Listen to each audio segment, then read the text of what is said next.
as we continue talking about Catalonia. Dipty's talking about it, as I say, as well today. Lots in the papers. Yep, it's making the front pages of pretty much every Spanish and Catalan paper this Thursday. We've been browsing through some of those front pages. Let's start with ABC, which says, "A vote finally for freedom." ABC is one of Spain's oldest and most widely read papers. The Catalans go to the polls without the, quote, coercion of traps used by the October 1st referendum, the paper says, rather scathingly, it must be added. El Periódico says, "It's the vote of your life," saying Catalans will essentially choose between prolonging the process of independence or starting reconciliation with Madrid. And finally, you have the Catalan pro-independence paper Ara, which has chosen a bit of grammar for its headlines. In the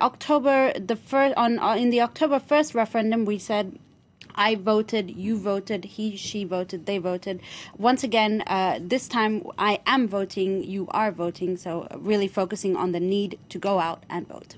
Quite clever, I suppose. You've found some editorials as well, haven't you, from both perspectives? Well, let's just continue with Ara, that pro-independence paper that says, "We voted under, quote, heroic, difficult conditions on October the 1st. Today it's the same." The paper hopes for a high turnout, which will give, for them at least, legitimacy to the result and, quote, make it difficult for the losers to be tempted not to accept it. Now, from El País, the Spanish daily, the editors also agree on the importance of voting, but for different reasons. The autonomous election will give legitimacy to the new parliament in Catalonia, and which the paper calls a key mechanism of democracy, this election. The goal is to govern for the next 4 years and help recover normalcy, not return to chaos.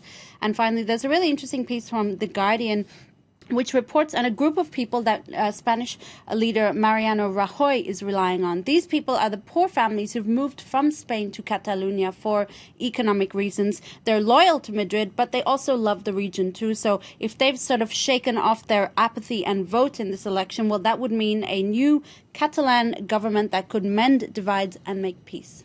Looking ahead to the rest of the day, another story that's going to come up is in Peru today. President Pedro Pablo Kuczynski facing an impeachment hearing. That's right. He's facing opposition lawmakers this Thursday on his ties to Odebrecht, Latin America's largest construction company, from whom he's accused of receiving money in exchange for lucrative contracts. Well, in a speech to the nation yesterday, Kuczynski vowed to testify with, quote, tranquility and firmness of spirit. He did say, however, that his party is facing a coup. That's what the Peruvian daily La República says.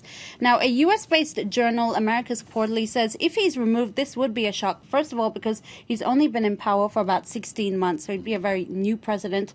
Also, the country's economic prospects are improving. He's largely seen as pro-business, and this was a good thing for the country. And finally, it could put Peru's democracy to the test. The paper also notes that the opposition party who are calling for this impeachment, well, their offices have also been raided as part of that investigation into corruption.